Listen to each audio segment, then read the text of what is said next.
ओम नमो भगवते वासुदेवाय नमः। आप सभी का हमारे चैनल आध्यात्मिक सागर में हार्दिक स्वागत है। आज मैं आप सभी के समक्ष वैशाख मास महात्म्य का अध्याय 17 प्रस्तुत करने जा रही हूँ। वैशाख मास महात्म्य के प्रथम 16 अध्याय हमारे चैनल पर अपलोड किए हुए हैं। आप उन्हें प्लेलिस्ट में जाकर ज़रूर सुनिएगा। और हमारे चैनल को सब्सक्राइब नहीं किया है तो सबसे पहले चैनल को सब्सक्राइब कर लें और बेल आइकन को भी दबाएं, जिससे हमारे आने वाली अन्य वीडियोस की नोटिफिकेशन भी आपको सबसे पहले मिले। तो आइए शुरू करते हैं वैशाख मास महात्म्य का अध्याय 17।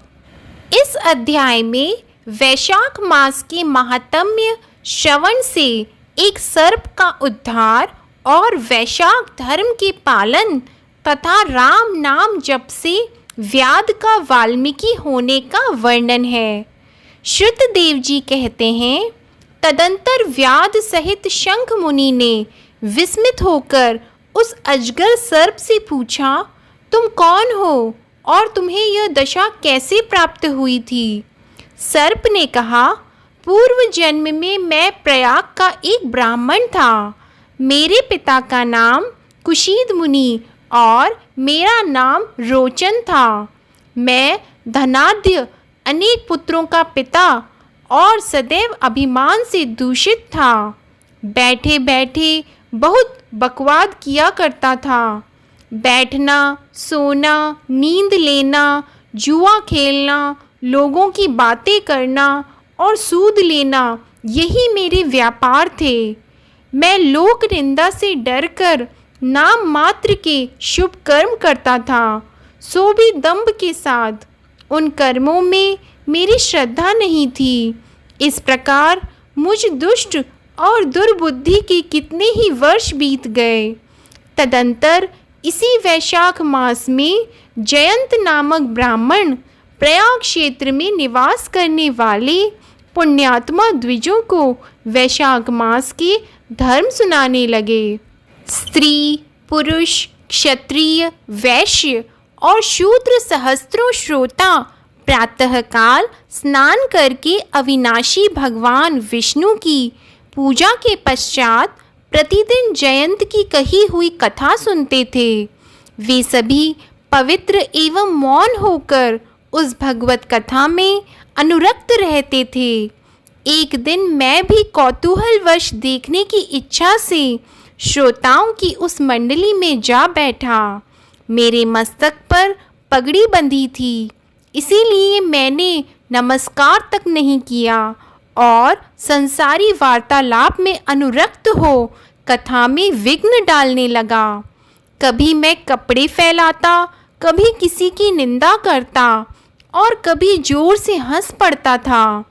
जब तक कथा समाप्त हुई तब तक मैंने इसी प्रकार समय बिताया।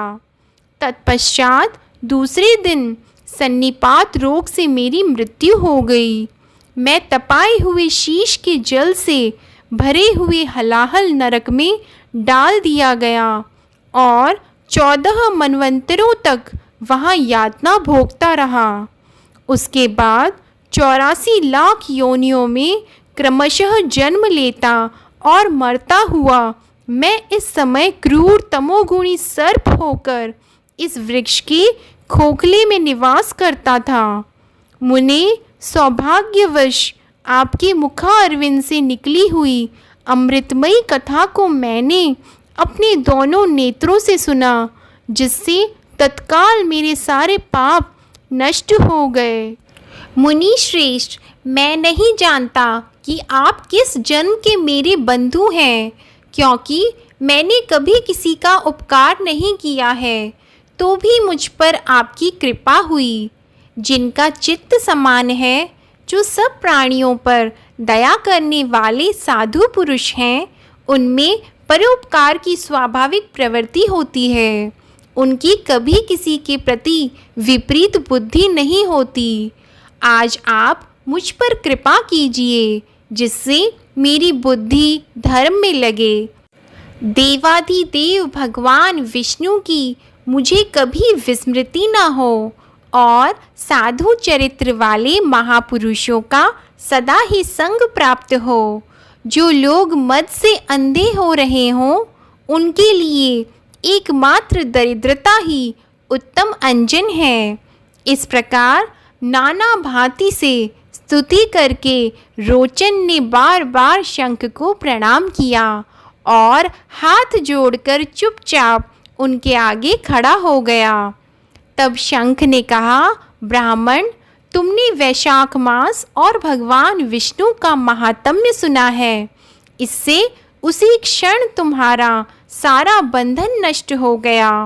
द्विजश्रेष्ठ, परिहास, भय, क्रोध, द्वेष, कामना अथवा स्नेह से भी एक बार भगवान विष्णु के पापहारी नाम का उच्चारण करके बड़े भारी पापी भी रोग शोक रहित वैकुंठ धाम में चले जाते हैं।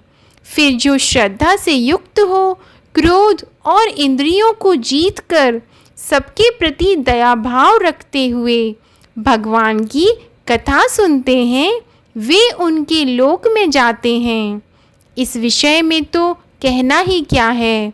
कितने ही मनुष्य केवल भक्ति के बल से एकमात्र भगवान की कथा का वार्ता में तत्पर हो, अन्य सब धर्मों का त्याग कर देने पर भी भगवान विष्णु के परम पद को पा लेते हैं। भक्ति से अथवा द्वेष आदि से भी जो कोई भगवान की भक्ति करते हैं, वे भी प्राण हारिणी पूतना की भांति परम पद को प्राप्त होते हैं। सदा महात्मा पुरुषों का संग और उन्हीं के विषय में वार्तालाप करना चाहिए। रचना शिथिल होने पर भी जिसके प्रत्येक श्लोक में भगवान के सुयश सूचक नाम है, वही वाणी जन समुदाय की पाप राशि का नाश करने वाली होती है, क्योंकि साधु पुरुष उसी को सुनते, गाते और कहते हैं। जो भगवान किसी से कष्ट साध्य सेवा नहीं चाहते, आसन आदि विशेष उपकरणों की इच्छा नहीं रखते तथा सुंदर रूप और जवानी नहीं चाहते, अपितु एक बार भी स्मरण कर लेने पर अपना परम प्रकाशमय वैकुंठ धाम दे डालते हैं, उन दयालु भगवान को छोड़कर मनुष्य किसकी शरण में जाए। उन्हीं रोग शोक से रहित चित्त द्वारा चिंतन करने योग्य अव्यक्त दयानिधान भक्त वत्सल भगवान नारायण की शरण में जाओ। महामते, वैशाख मास में कहे हुए इन सब धर्मों का पालन करो, उससे प्रसन्न होकर भगवान जगन्नाथ तुम्हारा कल्याण करेंगे। ऐसा कहकर शंख मुनि व्याध की ओर देखकर चुप हो रहे। तब उस दिव्य पुरुष ने पुनः इस प्रकार कहा, मुने, मैं धन्य हूँ। आप जैसे दयालु महात्मा ने मुझ पर अनुग्रह किया है। मेरी कुत्सित योनि दूर हो गई और अब मैं परम गति को प्राप्त हो रहा हूँ। यह मेरे लिए सौभाग्य की बात है। यों कहकर दिव्य पुरुष ने शंख मुनि की परिक्रमा की तथा उनकी आज्ञा लेकर वह दिव्य लोक को चला गया।